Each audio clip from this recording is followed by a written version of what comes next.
For Dinsh D'Souza. If you aren't Dinsh D'Souza, I would just recommend scrolling along. It's gonna get ugly pretty quickly, and you may want to protect your peace this Tuesday.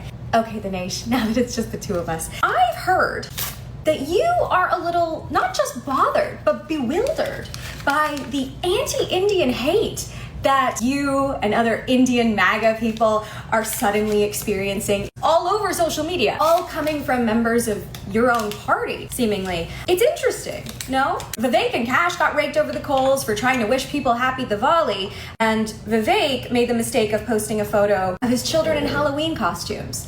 Even I cringed at these. Pause to read. I mean, children aren't even off limits anymore. This is what somebody said to you that you felt the need to respond to. You seem confused. Additionally, there seem to be a ton of people online celebrating the fact that JD looks like he's 5 minutes away from tossing Usha to the side for, I don't know, greased lightning over here. It is a dark and interesting time, Dinsh, but what I'm confused about is why you're confused.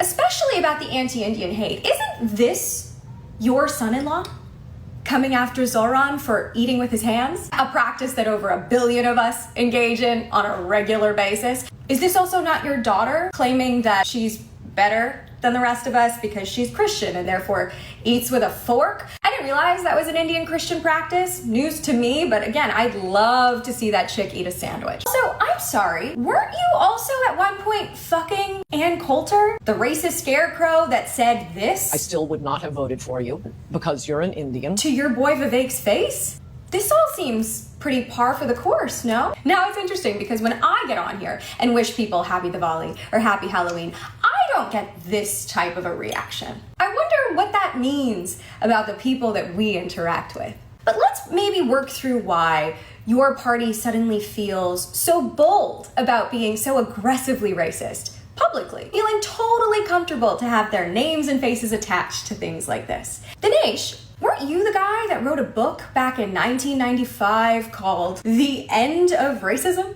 And wasn't the goal of that book to absolve white people of the horrors they were responsible for in terms of slavery, segregation, and overarching racist policy? Wasn't the whole point that black people were just dramatic, holding themselves back? Right.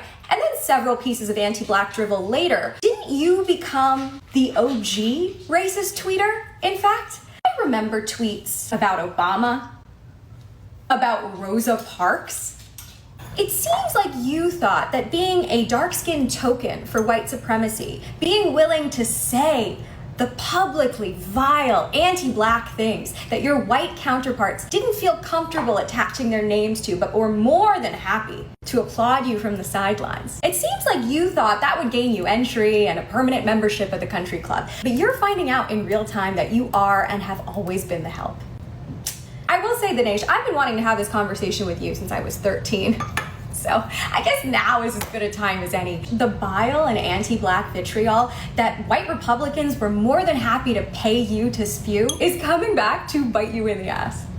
You created this environment. I would say people like you, but it really is you specifically. There was an air of civility before you. Not anymore. Welcome to a world you ushered in. And now the youngest generation of white supremacists is treating you guys like an infection. These are their antibodies attacking you. They are trying to purge any person of color from this party, literally disinfecting with bleach. Bro, you are nothing more than a brown man with a smile as crooked as his morals. And thanks to the monsters that you've created, no amount of Fair and Lovely will save you now. So good luck with social media, man. It feels like it's gonna be a wild ride from here on out.